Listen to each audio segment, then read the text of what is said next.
الحمدللہ رب العالمین والصلاة والسلام علی قائد الغر المحجلین نبینا محمد وعلی آلہ وصحبہ اجمعین وبعد۔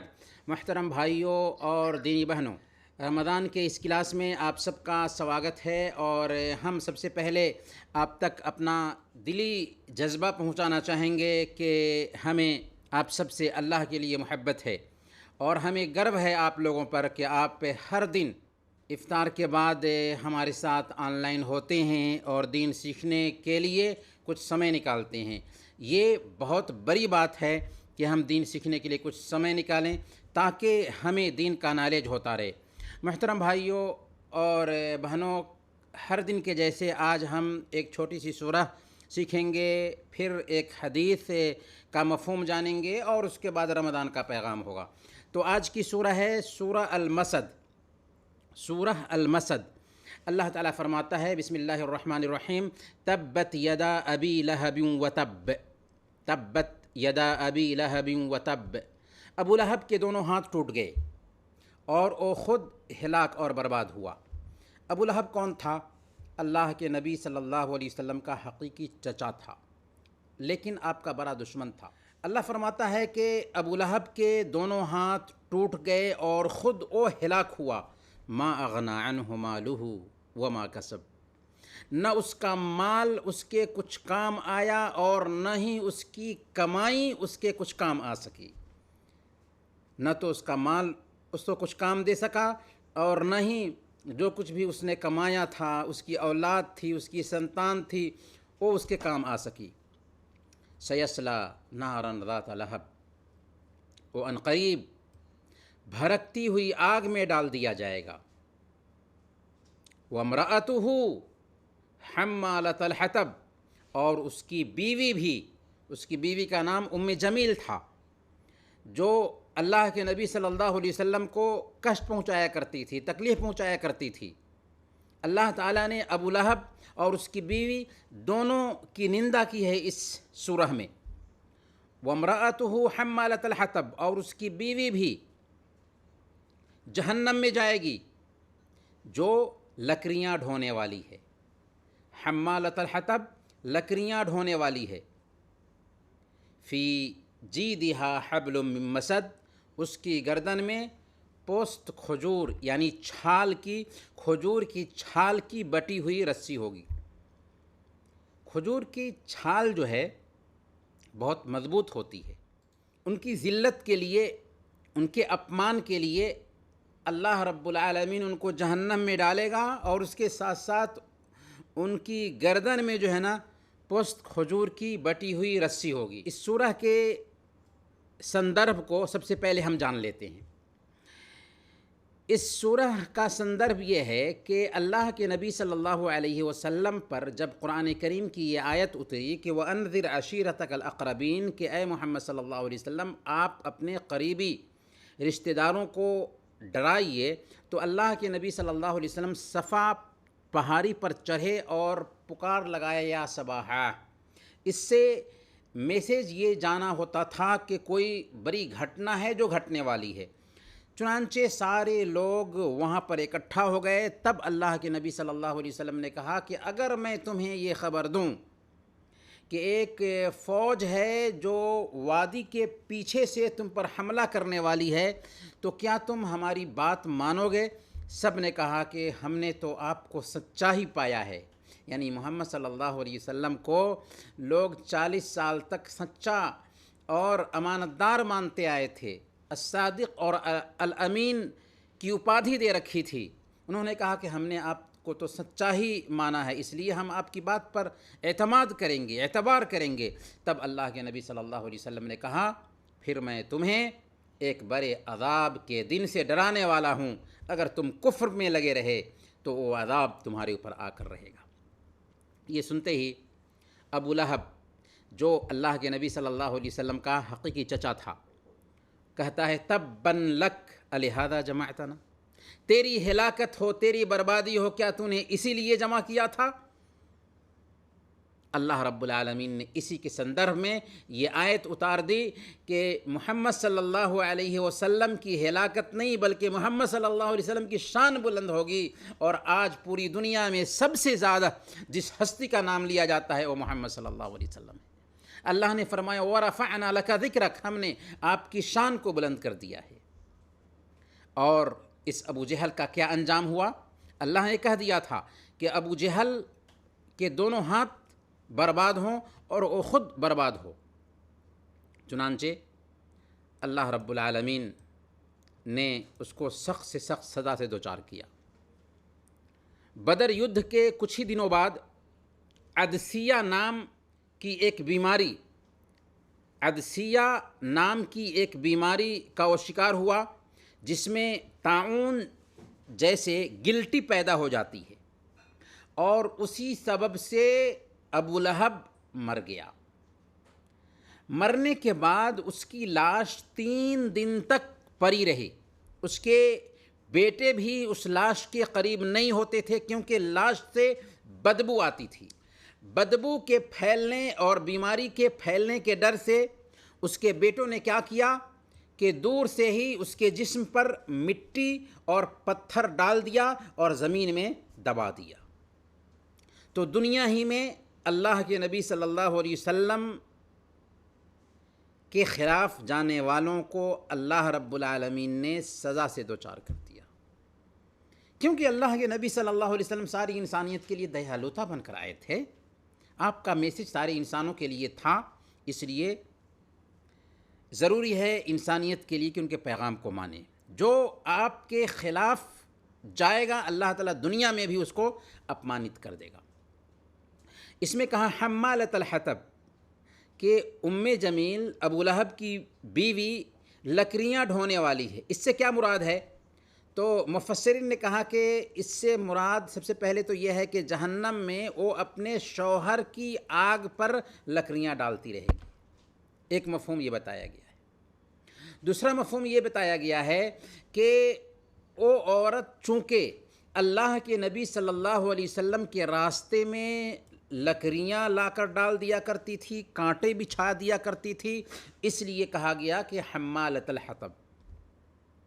اور ایک تیسری بات یہ کہی گئی ہے کہ وہ عورت چغل خور تھی، چغلی کھاتی تھی، اور عرب میں حمالۃ الحطب بول کر کے چغلی مراد لی جاتی ہے کہ وہ مکہ کے کفار کے پاس جا کر نبی صلی اللہ علیہ وسلم کی غیبت کرتی تھی اور لوگوں کو آپ کے خلاف اکسایا کرتی تھی، اس لیے اسے کہا گیا حمالۃ الحطب۔ برکیف یہ سورہ المسد ہے، جس میں ابو لہب اور اس کی بیوی دونوں کا انجام بتایا گیا ہے۔ آگے چلتے ہیں۔ آج کی حدیث صحیح بخاری اور صحیح مسلم کی روایت ہے۔ اللہ کے نبی صلی اللہ علیہ وسلم نے ارشاد فرمایا من احدث فی امرنا ھذا ما لیس منہ فہو رد۔ حدیث ہے من احدث فی امرنا ھذا ما لیس منہ فہو رد، صحیح بخاری صحیح مسلم۔ جس نے ہمارے دین میں نئی چیز پیدا کی جو اس میں سے نہیں ہو وہ مردود ہے، وہ اسویکرت ہے، وہ ناقابل قبول ہے۔ اور صحیح مسلم کی روایت میں اللہ کے نبی صلی اللہ علیہ وسلم نے فرمایا من عمل عملا لیس علیہ امرنا فہو رد۔ جس نے کوئی ایسا کام کیا جو ہماری شریعت کے مطابق نہیں ہو وہ مردود ہے۔ گویا کہ یہ دین جس کے ہم ماننے والے ہیں مکمل ہو چکا ہے۔ اللہ نے فرمایا الیوم اکملت لکم دینکم واتممت علیکم نعمتی ورضیت لکم الاسلام دینا۔ آج میں نے تمہارے لیے تمہارے دین کو مکمل کر لیا اور اپنی نعمت تم پر تمام کر دی، اور تمہارے لیے دین کی حیثیت سے اسلام کو پسند کر لیا ہے۔ اور اللہ فرماتا ہے سورہ آل عمران آیت نمبر 19 ان الدین عند اللہ الاسلام، اللہ کی نظر میں سچا مذہب صرف اسلام ہے۔ اور اللہ فرماتا ہے سورہ آل عمران آیت نمبر 85 وَمَن يَبْتَغِ غَيْرَ الْإِسْلَامِ دِينًا فَلَن يُقْبَلَ مِنْهُ وہو فی الآخرۃ من الخاسرین، جو کوئی اسلام کے علاوہ کوئی اور دین اپنائے گا اس سے قبول نہیں کیا جائے گا، اور وہ مرنے کے بعد گھاٹا اٹھانے والا ہوگا، آخرت میں گھاٹا اٹھانے والا ہوگا۔ اس لیے یہ قاعدہ یاد رکھیں کہ ہمارا دین جب مکمل ہے تو اس میں کمی اور بیشی کی گنجائش باقی نہیں ہے۔ ہمارا دین بہت آسان ہے، یہ فطری دین ہے، نیچر سے لگتا ہوا دین ہے۔ یہاں پر ایسا نہیں ہے کہ آپ اپنے من سے جتنا چاہیں اپنے آپ کو کھپا دیں، نہیں، بلکہ یہاں پر دین کو بھی دیکھنا ہے اور دنیا کو بھی دیکھنا ہے۔ دنیا کو نظر انداز کر کے آپ نہیں چل سکتے۔ اسی لیے صحیح بخاری کی روایت ہے، 3 لوگ اللہ کے نبی صلی اللہ علیہ وسلم کے گھر آئے۔ اللہ کے نبی صلی اللہ علیہ وسلم کی بیویوں سے اللہ کے نبی صلی اللہ علیہ وسلم کی عبادت کے بارے میں پتہ لگانا چاہا۔ جب ان کو خبر دی گئی کہ اللہ کے نبی صلی اللہ علیہ وسلم یوں یوں عبادت کرتے ہیں، تو حدیث کے شبد ہیں کأنہم تقالوہا، مانو انہوں نے اس کو بہت ہی معمولی سمجھا، لیکن پھر بھی انہوں نے کہا کہ ہم اللہ کے نبی صلی اللہ علیہ وسلم کے سامنے کس کھیت کی مولی ہیں؟ اللہ کے نبی صلی اللہ علیہ وسلم کے سارے اگلے پچھلے گناہ معاف کر دیے گئے ہیں اور ہم تو گناہ گار ہیں۔ چنانچہ ان میں سے ایک نے کہا کہ میں ہمیشہ پوری رات نماز پڑھوں گا، دوسرے نے کہا کہ میں ہمیشہ روزہ رکھوں گا، تیسرے نے کہا کہ میں اپنی بیوی سے دور ہو جاؤں گا، شادی ہی نہیں کروں گا۔ اللہ کے نبی صلی اللہ علیہ وسلم جب آئے اور آپ کو اس کے بارے میں خبر دی گئی تو آپ نے فرمایا انتم الذین قلتم کذا وکذا، کیا تم ہی لوگ ہو جنہوں نے ایسی ایسی بات کہی ہے؟ اما واللہ انی لاخشاکم للہ واتقاکم لہ، سن لو کہ میں تم میں سب سے زیادہ اللہ کا ڈر رکھنے والا ہوں، سب سے زیادہ اللہ کا تقوی اختیار کرنے والا ہوں، لیکنی اصوم و افطر، لیکن میں روزہ بھی رکھتا ہوں اور بے روزہ بھی رہتا ہوں، وأصلی وأرقد، نماز بھی پڑھتا ہوں اور سوتا بھی ہوں، وأتزوج النساء، اور میں نے عورتوں سے شادی بھی کی ہے، فمن رغب عن سنتی فلیس منی، جو میری سنت سے اعراض کرے وہ ہم میں سے نہیں۔ اسی لیے اسلام میں اس بات کی ہم کو انومتی نہیں ملتی کہ ہم جنگل میں چلے جائیں، بال بچوں کو چھوڑ کر کے ہم پوجا پاٹ میں لگ جائیں، نہیں۔ دین کو بنانے کے ساتھ ساتھ دنیا کو بھی بنانا، یہی ہے اسلام کی خوبی۔ کہنے کا مطلب یہ ہے کہ اسلام جب مکمل ہے تو اس میں کسی بھی چیز میں اضافہ نہیں کیا جا سکتا، جتنا آیا ہے اتنا ہی ہم کریں گے۔ اسی لیے امام مالک رحمۃ اللہ علیہ نے کہا کہ من ابتدع فی الاسلام بدعۃ یراھا حسنۃ فقد زعم ان محمدا خان الرسالہ، کہ جو کوئی اسلام میں نئی بدعت ایجاد کرتا ہے اور سمجھتا ہے کہ یہ اچھی بدعت ہے اور اس کو لوگ بدعت حسنہ کہتے، اچھی بدعت، اسلام میں کوئی اچھی بدعت نہیں ہے، ساری بدعت گمراہی ہے، تو امام مالک کہتے ہیں کہ جس کسی نے بدعت ایجاد کی اور کہا کہ یہ حسنہ ہے، بدعت حسنہ ہے، اس نے گویا کہ اس بات کا گمان کیا کہ اللہ کے نبی صلی اللہ علیہ وسلم نے رسالت کو پہنچانے میں خیانت کیا ہے، کیونکہ اللہ فرماتا ہے الیوم اکملت لکم دینکم، آج میں نے تمہارے لیے تمہارے دین کو مکمل کر دیا۔ جب مکمل کر دیا اور ایک آدمی نئی چیز پیش کر رہا ہے دین میں، تو گویا کہ اللہ کے نبی صلی اللہ علیہ وسلم بتانے سے رہ گئے تھے، گویا کہ اللہ کے نبی صلی اللہ علیہ وسلم پر الزام آ جائے گا۔ اسی لیے امام مالک رحمۃ اللہ علیہ کہتے ہیں فما لم یکن یومئذ دینا فلا یکون اليوم دینا، کہ اس وقت یعنی اللہ کے نبی صلی اللہ علیہ وسلم کے زمانے میں جو دین نہیں تھا وہ آج دین نہیں ہو سکتا، وہ آج دین نہیں ہو سکتا۔ اس لیے ہمارے دین میں بدعت حسنہ نام کی کوئی چیز نہیں، ہمارے دین میں بدعت حسنہ نام کے لیے کوئی جگہ نہیں ہے۔ اللہ کے نبی صلی اللہ علیہ وسلم نے صحیح مسلم کی روایت کے مطابق بیان فرمایا کل محدثۃ بدعہ وکل بدعۃ ضلالہ وکل ضلالۃ فی النار، ہر دین میں ایجاد کی گئی چیز بدعت ہے، وکل بدعۃ ضلالہ، اور ہر بدعت گمراہی ہے، وَكُلُّ ضَلَالَةٍ فِي النَّارِ، اور ہر گمراہی جہنم میں لے جانے والی ہے۔ گویا کہ بدعت میں کوئی بھی چیز اچھی نہیں ہو سکتی، بدعت حسنہ نام کی کوئی چیز نہیں ہے ہمارے دین میں۔ ہمارا دین مکمل ہے، اس میں کمی بیشی کی گنجائش نہیں رکھی گئی ہے۔ گویا کہ آج کی جو حدیث ہے من احدث فی امرنا ھذا ما لیس منہ فہو رد، جس نے ہماری اس شریعت میں کوئی نئی چیز ایجاد کی جو اس شریعت میں سے نہیں ہے تو وہ مردود ہے۔ اب ہم چلتے ہیں آج کے پیغام کی طرف۔ قرآن کی مہانتا اس سلسلے میں جانیں گے۔ سب سے پہلے قرآن کریم اللہ کا کلام ہے، مالک دو جہاں کی بات ہے۔ بات اور بات کا بہت فرق ہوتا ہے۔ ایک بادشاہ کی بات کی جو اہمیت ہوتی ہے، جنتا کی بات کی وہ اہمیت نہیں ہوتی۔ ایک مالدار کی بات کی جو اہمیت ہوتی ہے، غریب کی بات کی وہ اہمیت نہیں ہوتی۔ ایک عقل مند کی بات کی جو اہمیت ہوتی ہے، بے وقوف کی بات میں وہ متانت اور سنجیدگی نہیں ہوتی۔ تو جب فرق مراتب کے اعتبار سے انسان کی یہ حالت ہے تو بادشاہوں کے بادشاہ کی بات کا کیا حال ہوگا؟ یہ کوئی معمولی بات نہیں ہے کہ اللہ تعالیٰ نے ہمیں اپنا کلام دے دیا،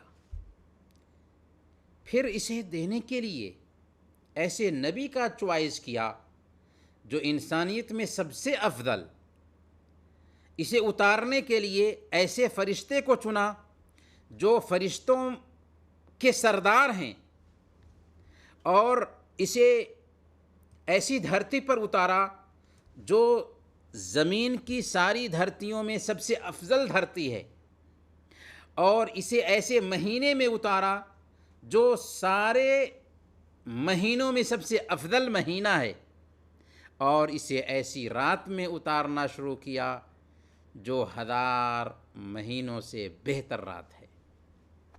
قرآن کریم کی مہانتا کا کیا کہنا کہ یہ فائنل اتھارٹی ہے۔ اس کی مہانتا یہ ہے کہ اگر اسے پہاڑوں پر اتار دیا جاتا تو پہاڑ پھٹ جاتے، ٹوٹ جاتے۔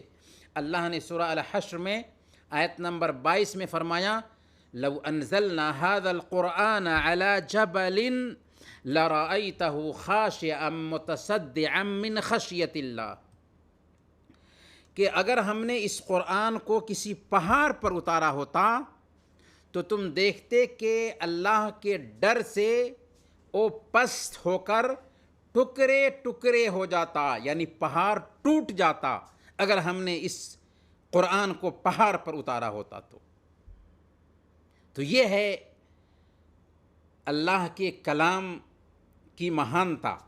قرآن کہتا ہے کہ اگر یہ کتاب پہاڑوں پر اتاری جاتی تو پہاڑ ٹوٹ جاتے، جھک جاتے، ان کی بلندی جاتی رہتی۔ اب یہی کتاب انسان کو دی گئی ہے تو انسان کو چاہیے کہ اس کی مہانتا کو سمجھے۔ پیارے بھائیوں، دنیا کی ساری دھارمک کتابوں میں صرف قرآن کریم کو یہ وشیشتا پراپت ہے کہ یہ پورن روپ میں سرکشت گرنتھ ہے۔ اس کے شبد وہی ہیں جو اللہ کی طرف سے اترے تھے، اور پڑھنے والے کو اسے کھولتے ہی وشواس دلایا گیا ہے کہ ذالک الکتاب لا ریب فیہ، یہ ایسا گرنتھ ہے جس میں کوئی شک نہیں، کوئی ڈاؤٹ نہیں، کوئی سندیہ نہیں۔ دنیا کی یہ یونیک کتاب ہے جو اپنے پڑھنے والے کو شروعات میں ہی یہ یقین دلاتی ہے کہ تم جو کتاب پڑھنے جا رہے ہو اس کی ساری تعلیمات، اس کی ساری شکچھائیں علم کے آدھار پر ہیں۔ اس میں گمان کے لیے جگہ نہیں ہے، اس میں ڈاؤٹ کے لیے جگہ نہیں ہے۔ اب سوال یہ ہے کہ قرآن اللہ کا کلام ہے، اللہ کی وانی ہے، اس کی کیا دلیل ہے؟ تو پہلے نمبر پر اس کی دلیل یہ ہے کہ یہ ایک سرکشت کتاب ہے، مکمل طریقے سے محفوظ۔ خود اللہ تعالیٰ نے اس کی حفاظت کی ذمہ داری لے رکھی ہے۔ چنانچہ اللہ تعالیٰ نے سورہ الحجر آیت نمبر 9 میں فرمایا، اِنَّا نَحْنُ نَزَّلْنَا الذِّكْرَ وَإِنَّا لَهُ لَحَافِظُونَ، ہم نے ہی قرآن کو اتارا ہے اور ہم ہی اس کی حفاظت کرنے والے ہیں۔ اور زمینی حقیقت کو اگر ہم دیکھنا چاہیں تو تیسرے خلیفہ حضرت عثمان رضی اللہ تعالیٰ عنہ کی خلافت کے زمانے میں قرآن کی جو سرکاری نقلیں تیار کی گئی تھیں اور پھر مختلف جگہوں پر وہ نقلیں بھیجی گئی تھیں، ان میں سے 2 پرتیاں، 2 نسخے آج بھی پائے جاتے ہیں، ایک تاشقند میں اور دوسرے استنبول میں۔ اسی لیے ایک عیسائی رائٹر مسٹر ولیم میور کہتا ہے، دنیا میں قرآن کے علاوہ کوئی ایسی مذہبی کتاب نہیں پائی جاتی جس کا حرف اور اسلوب 12 شتابدی گزرنے کے باوجود مکمل طریقے سے سرکشت ہو۔ یہ قرآن کی خوبی ہے۔ قرآن کے اللہ کا کلام ہونے کی دوسری دلیل یہ ہے کہ جس انسان پر قرآن اترا وہ نہ پڑھنا جانتے تھے اور نہ ہی لکھنا جانتے تھے، اور ایسا ایک حکمت کے انترگت کیا گیا کہ ایسا نہ ہو کہ محمد صلی اللہ علیہ وسلم پر لوگ الزام ڈال دیں کہ انہوں نے ہی اسے بنایا ہے۔ اسی لیے اللہ تعالیٰ نے چاہا کہ محمد صلی اللہ علیہ وسلم نہ پڑھ سکیں نہ لکھ سکیں۔ قرآن کریم میں سورہ العنکبوت آیت نمبر 48 میں اللہ تعالیٰ نے فرمایا وَمَا كُنْتَ تَتْلُو مِن قَبْلِهِ مِن كِتَابٍ وَلَا تَخُطُّوا بِيَمِينِكَ إِذًا لَارْتَابَ الْمُبْطِلُونَ، کہ اس سے پہلے آپ نہ تو کوئی کتاب پڑھتے تھے اور نہ ہی اپنے ہاتھ سے لکھتے تھے۔ اگر ایسا ہوتا تو یہ باطل پرست ڈاؤٹ میں پڑ جاتے، شک میں پڑ جاتے۔ گویا کہ اللہ نے چاہا کہ محمد صلی اللہ علیہ وسلم پر جو کتاب اترے اس سے پہلے آپ نہ پڑھنا جانتے ہوں اور نہ ہی لکھنا جانتے ہوں۔ یہ تو پہلی بات ہوئی۔ پھر یہ کتاب ایک چمتکار ہے، میریکل ہے۔ میریکل کیسے ہے؟ یہ عربی زبان میں ہے، جسے پڑھنا آسان ہے، سمجھنا آسان ہے۔ قرآن کا اسلوب اتنا اونچا ہے کہ انسانی پہنچ سے باہر ہے، یعنی اس کو پڑھ سکتے ہیں آسانی سے، سمجھ سکتے ہیں آسانی سے، لیکن اس کا اسلوب، اس کی شیلی اتنی اونچی ہے کہ کوئی انسان اس کے جیسے نہیں بنا سکتا۔ قرآن نے عربوں کو چیلنج دیا تھا جو اپنی زبان پر گرو کرتے تھے اور دوسروں کو اپنی زبان کے سامنے میں گونگا سمجھتے تھے، اسی لیے عجمی کہتے تھے وہ دوسروں کو۔ قرآن نے کیا چیلنج دیا کہ اگر تمہیں قرآن پر ڈاؤٹ ہے تو ٹھیک ہے، اس کے جیسے تم بنا کر پیش کر دو، بازی جیت جاؤ گے۔ جب اتنا نہ کر سکے تو کہا گیا کہ 10 صورتیں ہی بنا کر پیش کر دو۔ جب اتنا بھی نہ ہو سکا تو کہا گیا کہ قرآن کے جیسے 1 سورہ ہی بنا کر پیش کر دو۔ جب 1 سورہ بھی بنا کر پیش نہ کر سکے تو کہا گیا کہ فَلْيَأْتُوا بِحَدِيثٍ مِثْلِهِ إِن كَانُوا صَادِقِينَ، اگر وہ سچے ہیں تو اس کے جیسے 1 آیت ہی بنا کر پیش کر دیں۔ لیکن پوری تاریخ گواہ ہے، مانو اتہاس ساکشی ہے کہ آج تک کوئی انسان پیدا نہ ہو سکا جو قرآن کی اسلوب میں، قرآن کی شیلی میں 1 آیت ہی بنا کر پیش کر دے، اور نہ ہی قیامت کے دن تک کوئی ایسا کر سکتا ہے۔ عربی کا ایک بہت بڑا ساہتکار تھا عبداللہ ابن المقفع، 6 مہینہ تک لگاتار قرآن کے جیسے بنانے کی کوشش کرتا رہا، لیکن قرآن کی شیلی میں 6 مہینہ محنت کرنے کے باوجود 1 آیت بھی نہ بنا سکا۔ یہ قرآن کا چمتکار ہے۔ اس سے بڑھ کر قرآن کا چمتکار یہ ہے کہ قرآن نے سخت سے سخت دل انسان کو بھی موم بنا دیا۔ عمر فاروق رضی اللہ تعالیٰ عنہ جو اپنے بہن اور بہنوئی کی خبر لینے کے لیے نکلے تھے، سورہ طٰہٰ کی کچھ آیتیں سنتے ہیں اور دل کی دنیا بدل جاتی ہے، اسلام قبول کر لیتے ہیں۔ حبشہ کا شاسک نجاشی سورہ مریم کی کچھ آیتیں سنتا ہے اور مسلمان ہو جاتا ہے. بادشاہ تھا، لیکن اللہ تعالیٰ نے سورہ مریم کی کچھ آیتوں کو سننے کی وجہ سے اس کو ہدایت دی.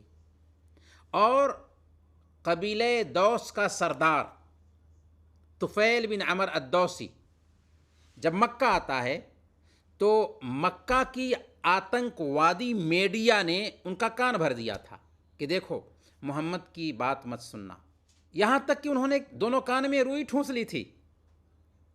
لیکن انہوں نے سوچا کہ میں تو اپنی قوم کا لیڈر ہوں، مجھے بدھی اور گیان حاصل ہے، کیوں نہ محمد کی بات سن کر دیکھوں. چنانچہ محمد صلی اللہ علیہ وسلم کے قریب ہوا، محمد صلی اللہ علیہ وسلم کی باتیں سنی اور آپ نے قرآن کریم کی تلاوت کی، یہاں تک کہ اس نے اسلام قبول کر لیا.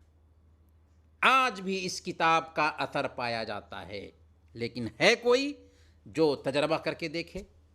مجھے یاد آتا ہے ہمارے اسماعیل بھائی جو بنگلور کے ہیں،